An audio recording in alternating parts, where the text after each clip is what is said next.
Hey there, my name is Przemek, and today I've got the artist feature for you. I don't remember if I have done it before on the channel. Well, if not, this is the first time. Today we talk about WILT project from United States. The project was founded in 1998 by James Keller, who is often accompanied on his recordings by Dan Hall. And as an introduction, let me quote Scott Candy, who describes WILT.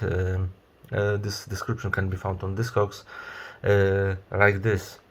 WILT extol the invisible corners of thirsty earth with exaltation of decay and reclamation. Best described as noise ambient, WILT is an oral quagmire of dusky vapors and ivy-draped relics, grating erosions and the thorny shadows that rise and fall across dying landscapes. And over the course of 27 years now, WILT has recorded a whole bunch of albums, EPs and splits. Well, over 100, that's for sure. And I remember my first encounter with the music of WILT. It was in the early 2000s on the occasion of compilation The Last Bleak Days. This one, it is a very important compilation for me because it was on this one where when I first heard a few projects like that later became very important to me, like Svartsin, Necrophorus or Hazard. And this WILT track didn't make the greatest impression on me back then. To this day I consider How to Bury Your Dreams by Tear Ceremony and Mashed by Hazard to be the most beautiful fragments on this album. However, the whole compilation is simply wonderful. I have to record a video about The Last Bleak Days someday. But getting back to WILT, later over the years, sometimes I came across some WILT recordings which I always liked and appreciate more or less. I always appreciated this consistency of the project and at the same time its unpredictability. His music was often subordinated to the concept that he chose, and this concept was always kind of a tip whether the music is more electronic or electroacoustic or based on field recordings, more atmospheric or dark, calmer or noisier. This is not a project from which you know what to expect on the next following album. So many years have passed, so many albums and so many musical faces have been revealed to us by James Keller that predictability is the last word I could use to describe WILT. And today we'll take a look at a few albums from different periods of time and WILT's career, and by those my reviews or descriptions you can draw your own conclusions. I will try to talk about these albums in a chronological manner with a little twist at the end, starting with the double album from 2009, Cemetery Road, Dead Electronics, released by the late, unfortunately, German label Ad Noisium. And here we have a surprise right away, because if you're expecting industrial noise ambient, then you won't find it on this album.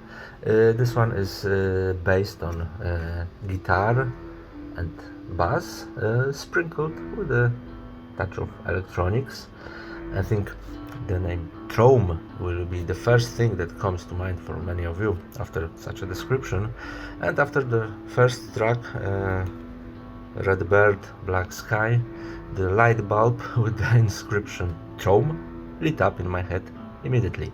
But that's just an illusion, I would say, because the next few tracks them. I don't even know if I could call them ambient, no matter how I look at them. These are simple, raw, repetitive parts for bass and acoustic guitar, which, intensified by electronic backgrounds, create a dreamlike impression, as if someone in the middle of American forest, in the middle of the night, suffered from insomnia and went out onto the porch of his cottage in the forest and begins to improvise some simple melodies without any beginning or end. It's simple, but there is something mysterious in those tracks, just like a quiet, starry sky. It's small fragments can be seen through the dense crown of trees. Or another way, imagine that you're listening to some dark Americana, more kind of elegiac in the style of Steve Von Till, for example, but you listen to it in your sleep, and only some fragments of it reach you, additionally filtered through this curtain or veil separating sleep from reality. These backing sequences that we have here are probably mainly generated by electronics, although sometimes they sound like field recordings, like on track 5, a deaf cry, where it sounds like some quiet rain. This is a subtle, intimate record, dreamlike, but with a certain dose of distant anxiety. Every now and then a more experimental, industrial element comes to the fore, like in the 6th track, The Realm of Shattered Prisms. And the closer to the end, the ambient element becomes more and more prominent. But the whole thing is very nicely composed and seems very, very well thought out, where these acoustic and electronic elements mesh really well. I really like it. This is 2 CD album, because on the second one we have some remixes by other artists like Climax Denial, Theologian, Veil of Secrecy, Locrian, or Sickness. But I won't be describing that second album, but the whole thing is worth your attention.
The second one I would like to talk about today is Nocturnal Requiem.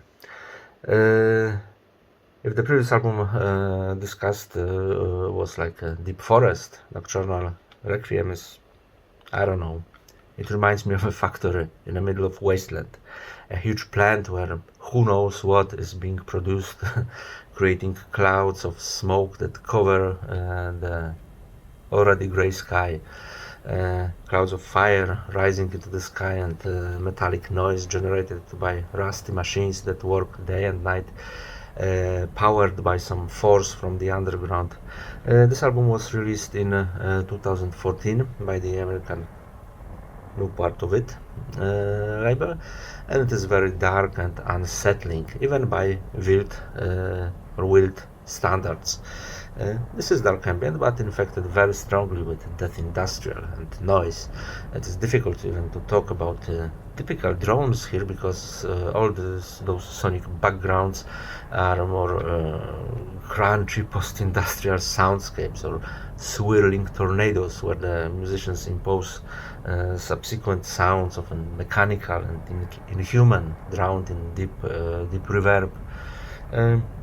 However, despite this reverb, the album has a very sultry character. It is like smoke that penetrates your lungs, and you can't breathe anymore.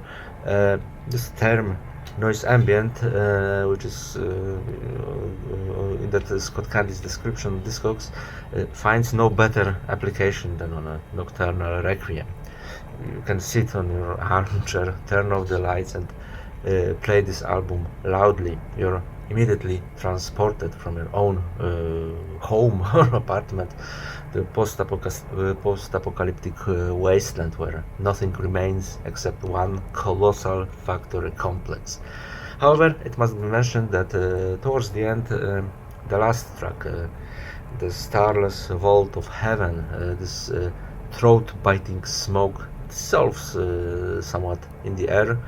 There is, of course, no discussion about returning to soothing serenity, but if you squint very hard, you can see a piece of a blue sky behind these poisonous clouds, because from under this main drone with a metallic aftertaste emerges a really beautiful atmospheric soundscape, restoring some faith and hope that maybe not all is lost.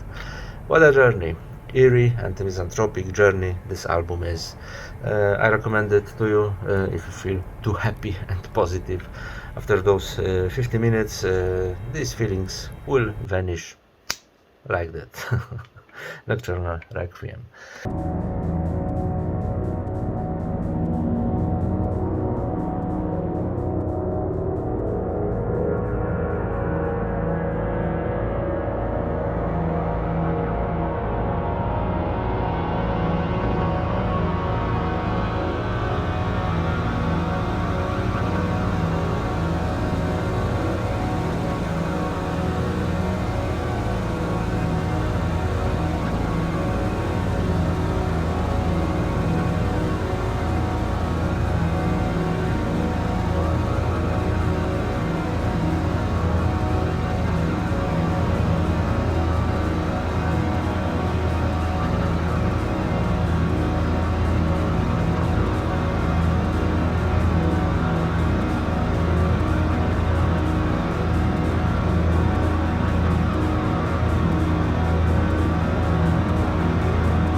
Another one. From depths profound and unconceivable. I look at the cover, look at this one, and I think that WILT has probably gone from dungeon synth this time. I listen to the opening sounds of the album and hear something reminiscent of aliquot chanting and wonder if it will be something maybe like ritual ambient in a vein of FERPA. I read what the label Fall of Nature has to say about this one, this album from 2015. One of the most prolific and talented artists of the genre returns with a two-part series dedicated to and inspired by the works of H.P. Lovecraft. These two new offerings both serve as a portal into a poisoned mind filled with images of unnameable horror. This is how this looks like. There's a nice booklet this time.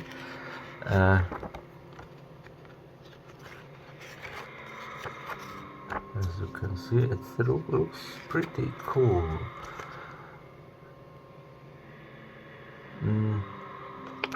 However, when those distorted guitar riffs come to the fore in this first track, which is called Buried Temples of Belial, Then I know that this is what will set the roadmap, kind of roadmap for the entire album. A rough and sharp-edged album filled with death industrial, abundantly soaked in dark ambient. I see in the booklet that musicians used baritone electric guitar, and it seems to me that this instrument is the driving force of this album, which in my opinion approaches the Lovecraftian matter a little differently than other projects referring to the works of this master of horror. Because on this one, Cthulhu has mechanical tentacles, and Innsmouth is an industrial town full of factories, chimneys, and pipelines. This is not an old-fashioned horror straight out from Lovecraft's stories, but these are stories of a loner from Providence filtered through urban or industrial nightmares. And I know the graphic design, as you can see, the titles of the songs, like Summoning Leviathan, The Ancient Circle of Monoliths, Graveyard of the Universe, Claws and Teeth Sharpened on Centuries of Corpses, etc., etc. Those titles suggest this more traditional approach to Lovecraft, and I hear echoes of it here, but also some echoes for example, of Nordvarg or Megaptera's works, but also at sometimes WILT shows very kind of very raw drawn doom metal face here, maybe even echoing of Sun O. no kidding. I feel very stuffy and claustrophobic when I listen to it. I feel as if the walls of my room were closing in on me, wanting to deprive me of my breath. And when there are moments of respite, which there are really few on the album, you cling to them as if they were your last lifeline. A very evocative album, maybe a bit too long, but still quite impressive. WILT in a terrifying guise.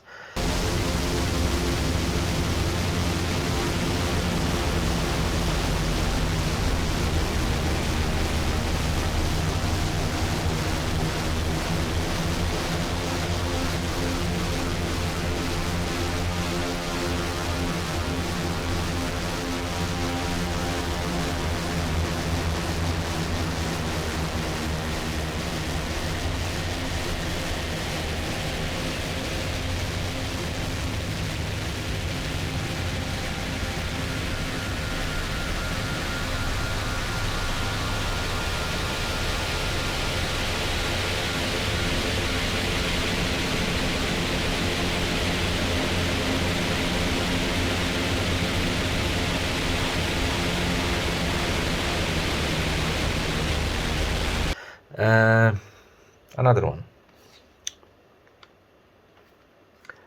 Crypt Gloom, released by No Part of It in 2020. So this album is a collection of remixes and outtakes from the album's Deep Reflecting Gloom and Crypt Hymns, which I don't know, so I won't discuss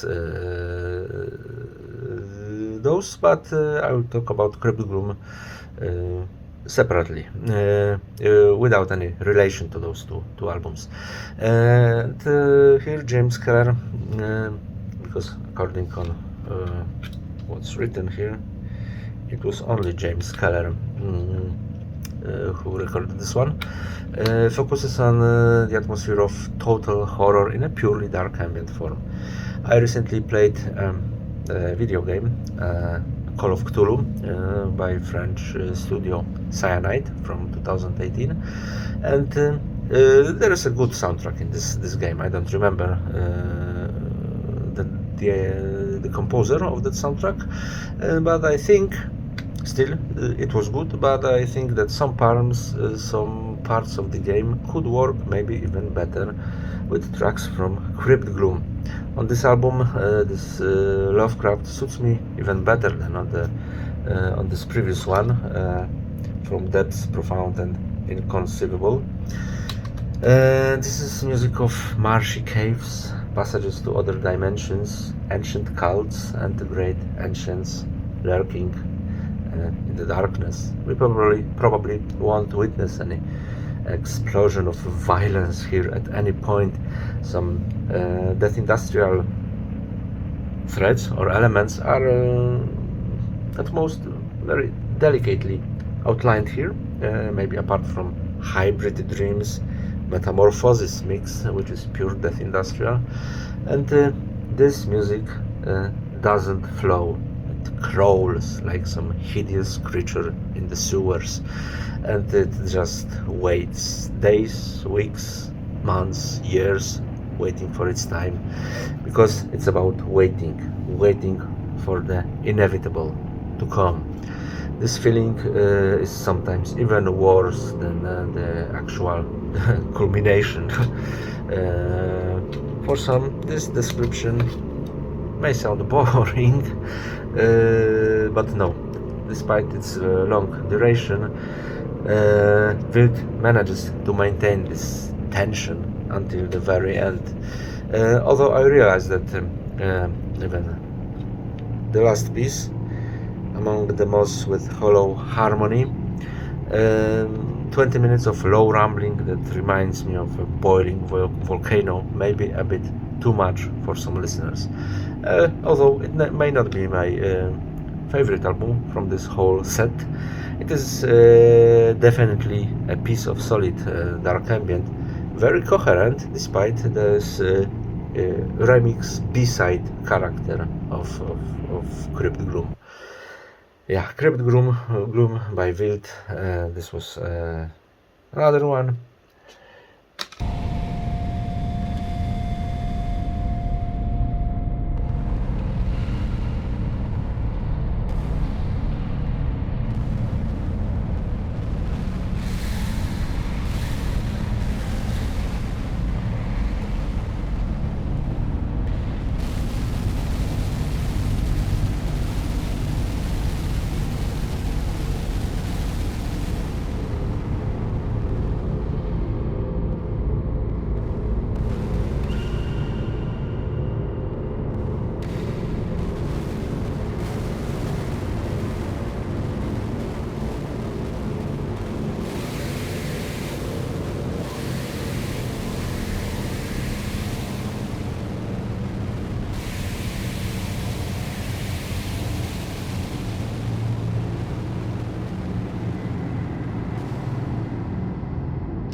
And the next one is Cold War, Cold World, Zeitgeist Movement, Volume 3.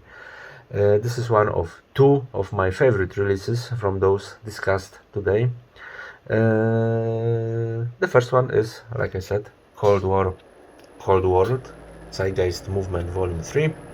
It is self-released in 2022, and as the musician himself describes his work, this album is a multidisciplinary collection of sonic essays reflecting on the Cold War. It is like a collection of dozen or so impressions, musical frames documenting the times of the Cold War, times of global anxiety and constant tension, the arms race and the development of nuclear weapons. We have titles like KH-9 Hexagon. KH was the code name for spy satellites that took pictures of Soviet military infrastructure in the 70s, or Castle Bravo test, March 1st, 1954. That was a nuclear test explosion in the Bikini Atoll, which later caused a huge ecological disaster. But apart from that, we also have several tracks from the kind of what if series, like nuclear death, frozen corpses, nuclear winter. Uh, and what characterizes all of these tracks is, or impressions maybe, is technological horror. Here, horror is hidden in exactly every sound. This is a work on the border of dark ambient, raw death industrial and experimental music, and forget about even shreds of melody or harmony.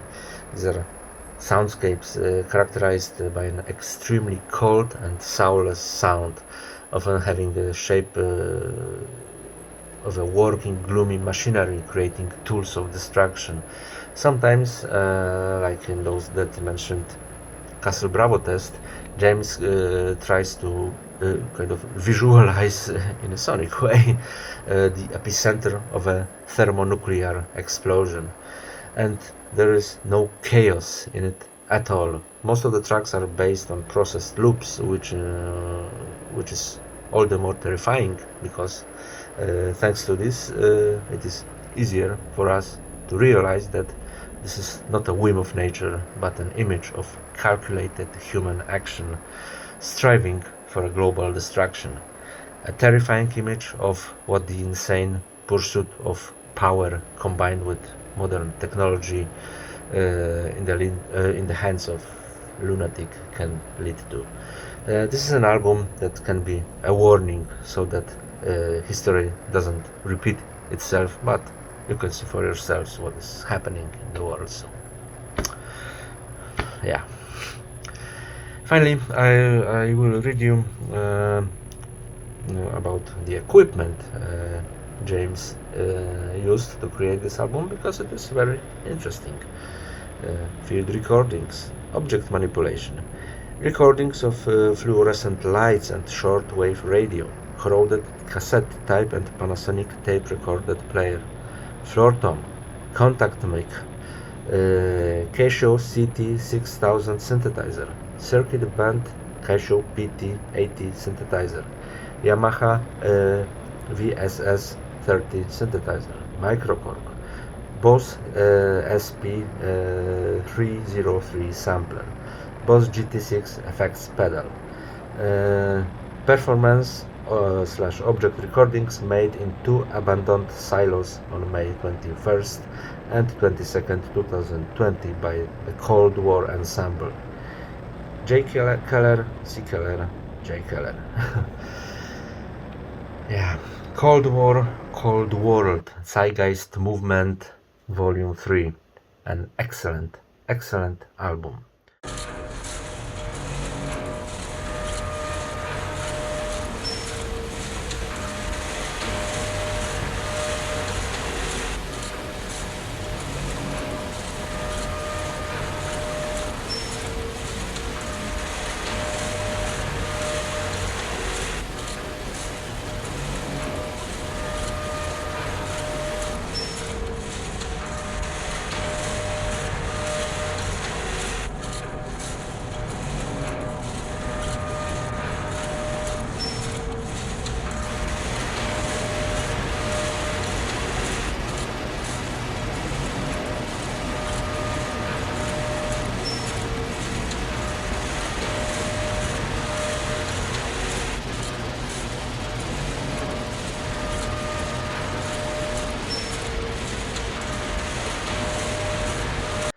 And the second, my favorite from this set,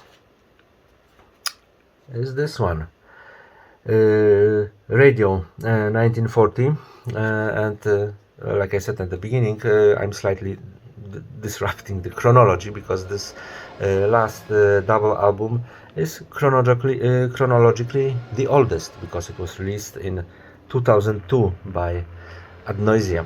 Radio 1940 is another journey into past, this time into 1940s. Thus, with previous album, it's a set of more or less fleeting impressions related to those dark times. Although it's not as shattering as album as Cold War, called WILT. It's still electroacoustic, quite experimental dark ambient with occasional industrial inserts based on a fairly wide range of sounds and mix of means of expression. But this one, I wouldn't say it's an album about the horrors of war and genocide, etc., but rather about life and kind of different areas of life at the time when the specter of war was hanging over the world and the society. The leading role here is played by dark drones, which the musician applies to various, often looped sounds from different sound sources, sometimes generated by machines, sometimes resulting from processed field recordings. By the way, I have to say that this is very beautifully released thing by Adenoisium. See for yourselves. It is really worth having in a physical format on the shelf. Sometimes I hear sounds that I'm almost certain are taken from old recordings or radio transmissions, which gives the album authenticity, although in principle they are never served kind of straightforward or directly, but are always given appropriate studio processing. And what I like about this release is that you can feel that these compositions are thought out from start to finish. Despite their experimental, abstract nature, I don't feel any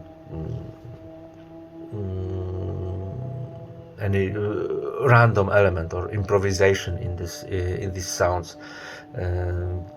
Everything is subordinated to building the atmosphere. All of this means that this double disc release could easily serve as a soundtrack to some documentary about the 40s, or maybe some sound installation for a museum exhibition devoted to those times.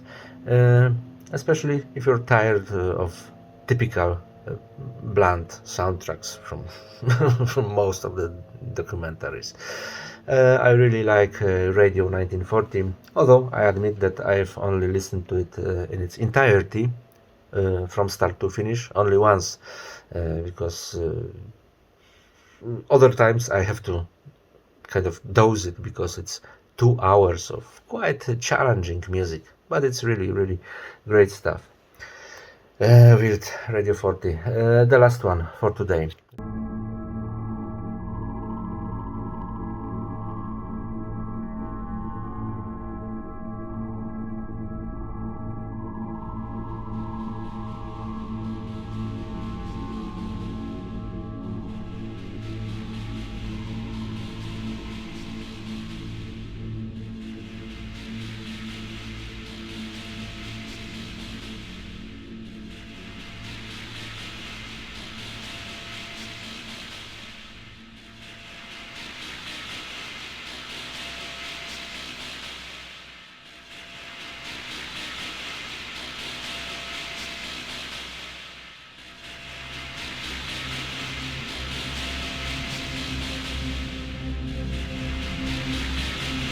These albums are just the tip of the iceberg. It will take you a lot of time to get to know WILT's entire discography, but it's really worth getting to know this extraordinary project, and I hope I've convinced to do so at least some of you. Okay, thanks for watching and see you soon.